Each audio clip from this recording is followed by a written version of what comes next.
안녕하세요. 120년이 넘는 시간 동안 200개가 넘는 국가에서 12만 명의 회원들이 초아의 봉사라는 단 하나의 모토 아래 움직이는 조직이 있다는 거 혹시 아시나요? 네, 바로 국제 로타리인데요.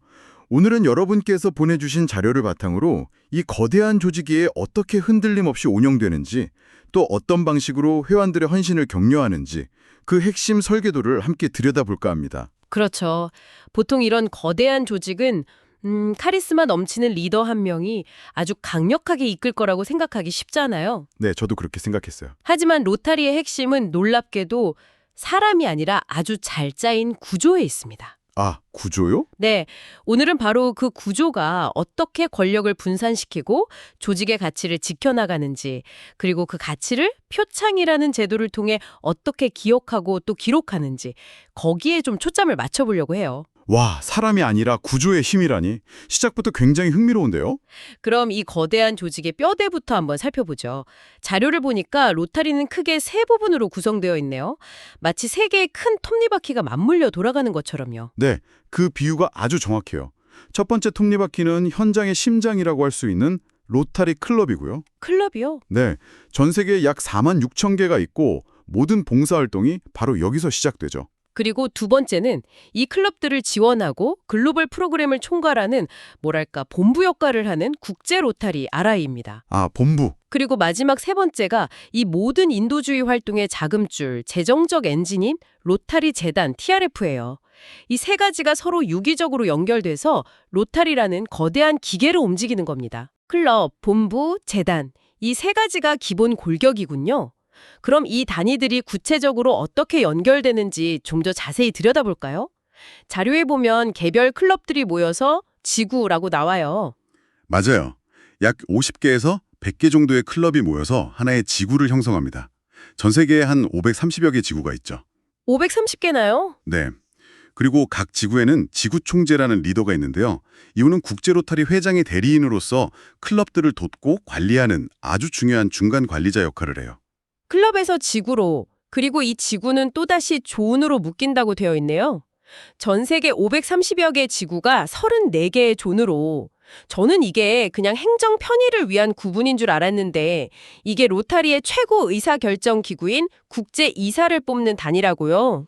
바로 그 지점이에요. 마치 선거구처럼요. 네. 그게 이 구조의 핵심 중 하나죠. 특정 국가가 아니라 여러 나라가 섞인 이 존에서 이사를 뽑는다는 건요. 처음부터 우리나라 사람 밀어주기 같은 걸 막으려는 거예요. 아, 네, 한 지역의 목소리가 과도하게 커지는 걸 방지하려는 굉장히 정교한 안전장치인 셈이에요. 지역적 대표성과 글로벌 균형을 동시에 확보하려는 거죠. 와, 정말 권력 분산을 위한 치밀한 설계네요. 듣고 보니 리더십 구조도 정말 독특해요. 특히 국제 로타리 회장의 임기가 단 1년이고 연임이 불가능하다는 점. 이게 정말 인상 깊었어요. 보통은 성공할 리더라면 더 오래 하길 바라잖아요. 이건 정말 의도적인 설계 같네요. 좋은 관찰이세요.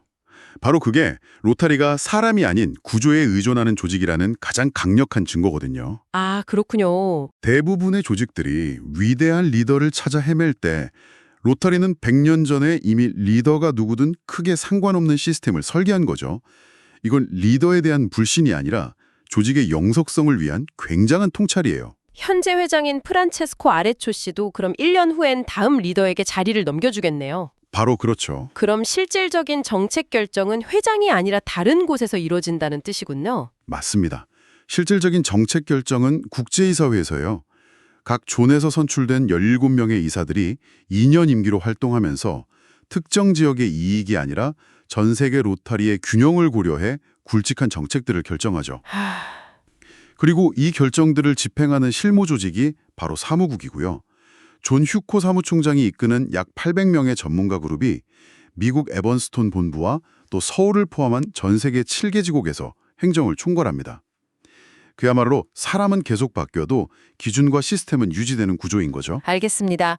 이 거대한 조직을 굴러가게 하는 뼈대, 즉 구조를 봤으니 이제는 그 심장, 바로 가치를 들여다볼 차례 같네요. 보내주신 자료들을 보면 표창 이야기가 정말 많이 나오는데 이게 단순한 상장 수여가 아니라 이 조직이 무엇을 가장 중요하게 여기는지, 뭐랄까 일종의 나침반 역할을 하는 것 같아요. 정확해요. 로타리의 상은 얼마나 크게 했는가 보다 어떻게 그리고 왜 했는가라는 그 가치에 초점을 맞추거든요. 아, 그래서 이 표창 제도를 들여다보면 로타리가 지향하는 바가 명확하게 보이죠. 크게 한 세 가지 관리로 나눠볼 수 있어요. 첫째는 국제 로타리가 직접 수여하는 최고의 영예상, 둘째는 로타리 재단에 대한 기여를 인정하는 상, 그리고 셋째는 특정 분야의 공로를 기리는 특별상입니다. 가장 영예로운 상부터 알아볼까요? 단연 초하의 봉사상 Service Above Self Award이 눈에 띄는데요.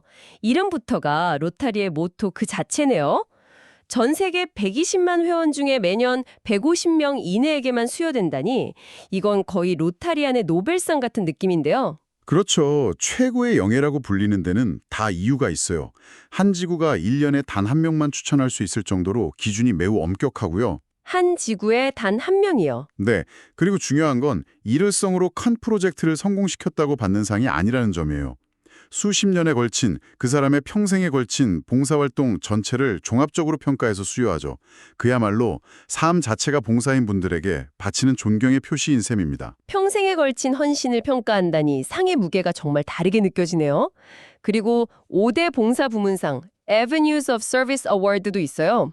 이건 클럽, 직업, 지역사회, 국제, 청소년이라는 5가지 핵심 분야 모두에서 탁월한 업적을 보인 회원에게 주어진다고요. 네, 이 상은 로타리가 얼마나 다각적이고 균형 잡힌 봉사를 중요하게 여기는지 보여주는 아주 좋은 예예요. 균형 잡힌 봉사요? 네, 예를 들어 국제봉사에만 특화된 영웅이 아니라 자기가 족한 클럽을 잘 이끌고 자신의 직업을 통해 윤리적으로 기여하고 지역사회와 국제사회 그리고 미래세대인 청소년까지 아우르는 말 그대로 전방위적 봉사자를 인정하는 상이죠.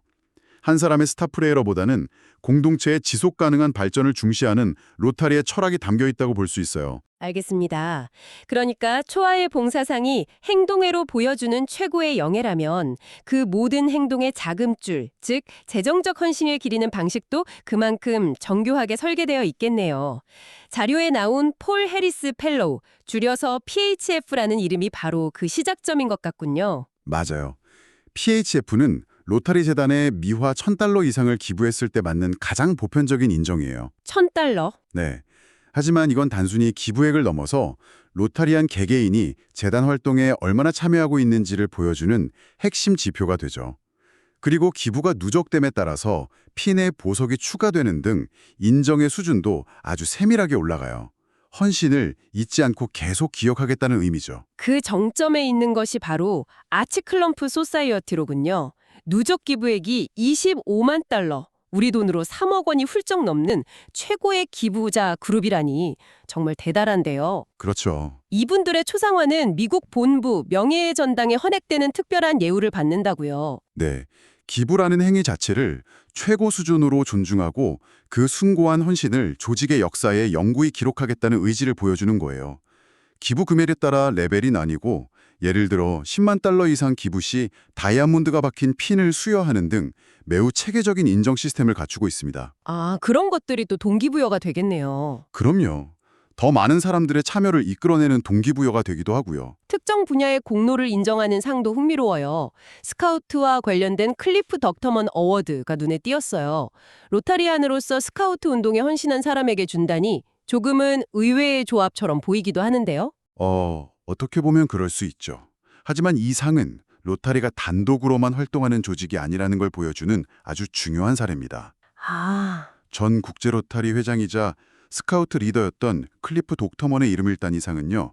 청소년 리더십 양성이라는 두 단체의 공통 목표를 상징해요. 우리끼리만 잘하는 게 아니라 같은 가치를 공유하는 외부 파트너와의 협력을 얼마나 중요하게 생각하는지 보여주는 거죠. 자, 그럼 이 글로벌 시스템인 한국에서는 어떻게 적용되는지도 궁금해지네요. 한국이 전 세계 4, 5위권의 로타리 강국이라고 하니 뭔가 한국만의 특별한 점이 있을 것 같아요. 물론이죠. 현재 한국에는 19개 지구에 약 6만 3천 명의 회원이 활동하고 있어요. 이 거대한 규모만큼이나 운영 방식에도 한국만의 독특하고 강력한 특징이 나타납니다. 오, 어떤 특징이죠? 저는 이걸 글로벌 스탠다드의 한국적 진화라고 부르고 싶네요. 자료에서 가장 먼저 눈에 띄는 게 한국 로타리 장학문화재단이에요. 국제 로타리 재단과는 별개로 운영되는 독자적인 장학재단이더군요. 이건 정말 특별한 경우 아닌가요? 아주 특별하죠.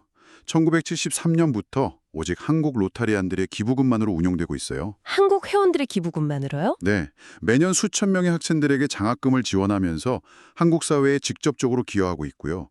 이건 글로벌 조직의 일원이면서도 우리 사회의 필요에 딱 맞는 자생적인 봉사 시스템을 성공적으로 구축한 아주 의미 있는 사례예요. 그리고 또 하나 정말 흥미로웠던 건 총재 배정 기준이라는 제도예요.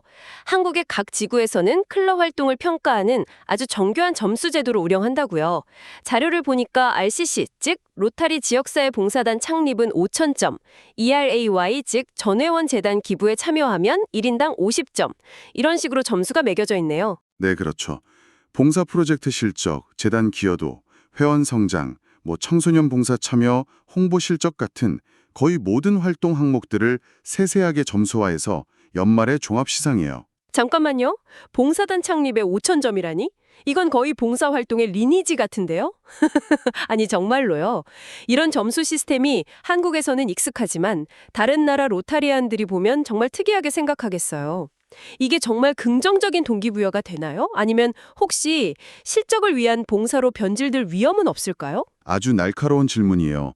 실제로 그런 우려가 전혀 없다고는 할 수 없겠죠. 그렇죠. 하지만 결과적으로는 한국 로타리안들의 어떤 성취 지향적인 특성과 맞물려서 엄청난 시너지를 내고 있어요. 클럽 간의 선의의 경쟁을 유도하고 활동 목표를 명확하게 제시함으로써 전 세계적으로도 매우 높은 수준의 봉사 참여율과 기부 실적을 이끌어내는 핵심 동력이 되거든요. 아, 긍정적인 면이 훨씬 크군요. 네, 글로벌 스탠다드를 한국적 상황에 맞게 창조적으로 발전시킨 가장 성공적인 사례 중 하나라고 볼 수 있습니다. 오늘 이야기를 정리해 볼까요?